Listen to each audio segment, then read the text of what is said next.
അതും വീണ്ടും വീടാന്തരം കയറി 100 ദിവസം കൊണ്ട് 10,000 1000 വീട് കേന്ദ്രീകരിച്ചുള്ള പ്രവർത്തനം നടത്തണം എന്നാ പറയുന്നത്.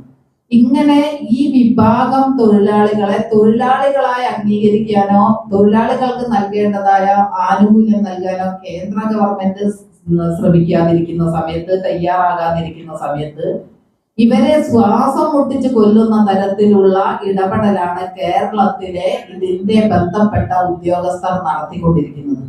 ഏതെങ്കിലും ആശ ഇതിനെതിരെ സംസാരിച്ചാൽ അവരെ മാനസികമായി പീഡിപ്പിക്കുകയും അതോടൊപ്പം തന്നെ ഉപാധി വെച്ച് നൽകുന്ന ഹോണറേറിയത്തിൽ കുറവ് വരുത്തുകയും ചെയ്യുന്ന നിലപാടിലേക്ക് ബന്ധപ്പെട്ട ഉദ്യോഗസ്ഥർ പോവുകയാണ്. ആശാ വർക്കർക്ക് ഹോണറേറിയം കിട്ടുന്നത് ഉപാധി വെച്ചാണ്. ഉപാധി വെച്ചായത് കൊണ്ട് തന്നെ ഇത് രേഖപ്പെടുത്തേണ്ടത് JPHമാരാണ്.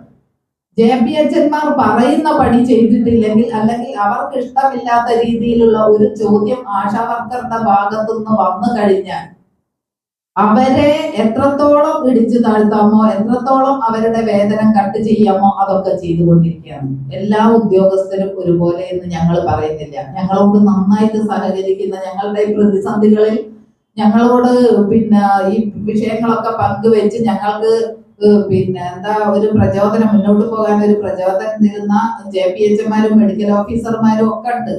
അതോടൊപ്പം തന്നെ ഒരു വിഭാഗം ഈ ഉദ്യോഗസ്ഥർ നടത്തുന്ന ഇത്തരം പീഡനവും അതുപോലെ തന്നെ ഇത്തരം സർവേകൾ ഓരോ ഉദ്യോഗസ്ഥന്മാർക്ക് ഓരോ ജില്ലയിൽ തോന്നും പോലെ പ്രവർത്തിപ്പിക്കുക, അവരങ്ങോട്ട് സർക്കുലർ അടിച്ചിറക്കുക. ഇന്ന രീതിയിൽ ആശാന്ന് പേര് കൊടുത്തുകൊണ്ട് സർക്കുലർ സ്വന്തം അടിച്ചിറക്കുക. ഇവിടെ വന്ന് ഡയറക്ടറെ മുന്നിൽ ഇത് വെക്കുമ്പോൾ ഇങ്ങനെയൊന്നും പറ്റി അറിയണം.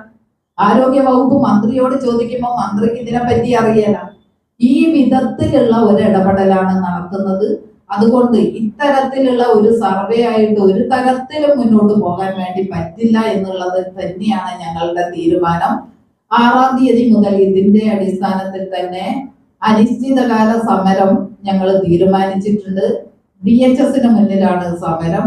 ആ DHSന് മുന്നിൽ നടത്തുന്ന സമരം എന്ന് പറയുന്നത് ഒരു സത്യാഗ്രഹ സമരമായിട്ടാണ് ഞങ്ങൾ ഇപ്പോൾ നടത്താൻ വേണ്ടി തീരുമാനിച്ചിരിക്കുന്നത്. പണി മുടക്കിക്കൊണ്ടാണ് ഞങ്ങൾ സമരം ചെയ്യാൻ വേണ്ടി തീരുമാനിച്ചിരിക്കുന്നത്. ഞങ്ങളുടെ സമരത്തിന്റെ മുദ്രാവാക്യം എന്ന് പറയുന്നത്, ഒന്ന് ശൈലി സർവേയിൽ ഉൾപ്പെട്ട സർവേ വീണ്ടും എടുപ്പിക്കുന്നത് അവസാനിപ്പിക്കണം. അതുപോലെ തന്നെ ജില്ലാ തലത്തിൽ ഉദ്യോഗസ്ഥർ ഇഷ്ടാനുസരണം പ്രവർത്തിപ്പിക്കുന്നത് അവസാനിപ്പിച്ച് ഏകീകരിച്ച് ഒരു സർക്കുലർ വേണമെന്ന് ഞങ്ങൾ നേരത്തെ പറഞ്ഞു. അങ്ങനെ സർക്കുലർ ഇറക്കാമെന്ന് പറഞ്ഞ് ഡയറക്ടറുടെ നേതൃത്വത്തിൽ